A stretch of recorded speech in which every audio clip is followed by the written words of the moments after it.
ഇടുക്കി മൂന്നാറിൽ മതപ്പാടിലായ കാട്ടുകൊമ്പൻ പടയപ്പ പരാക്രമം തുടരുന്നു. മൂന്നാർ കന്നിമലയിൽ ബൈക്ക് യാത്രികരെ പടയപ്പ ആക്രമിച്ചു. കാട്ടാനാക്രമണത്തിൽ 2 പേർക്ക് പരിക്ക്. മൂന്നാർ മാട്ടുപ്പെട്ടി റോഡിലിറങ്ങിയ പടയപ്പ ഗ്രാൻഡ്സ്ലാൻഡ് ഭാഗത്ത് വഴിയോരക്കട തകർത്തു. RRT സംഘമെത്തി പടയപ്പയെ തുരത്തി.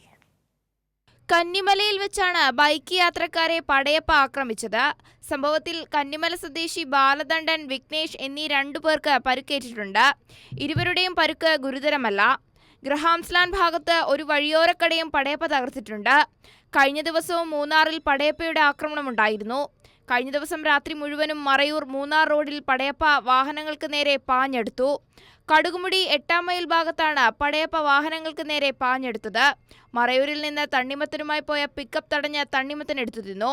മൂന്നാറിൽ നിന്ന് മറയൂർ വഴി ഉദമൽപേട്ടയ്ക്ക് സർവീസ് നടത്തിയ KSRTC ബസ്സിന് പിന്നിലേക്കും പടയപ്പ പാഞ്ഞെടുത്തു. തുമ്പിക്കൈ ഉയർത്തി ബസ്സിനെ മുട്ടിയുരുമിയെങ്കിലും അല്പസമയത്തിനകം ശാന്തനായി മടങ്ങി. രാത്രി ഒട്ടേറെ വാഹനങ്ങളാണ് പടയപ്പയ്ക്ക് മുന്നിൽപ്പെട്ട് തലനാരിഴയ്ക്ക് രക്ഷപ്പെട്ടത്. നിലവിൽ മതപ്പാടിലാണ് പടയപ്പ. മൂന്നാർ മറയൂർ റൂട്ടിൽ യാത്ര ചെയ്യുന്ന യാത്രക്കാർ ജാഗ്രതയോടെ പോകണമെന്ന് വനംവകുപ്പ് അറിയിച്ചിട്ടുണ്ട്. കൈരളി ന്യൂസ്, ഇടുക്കി.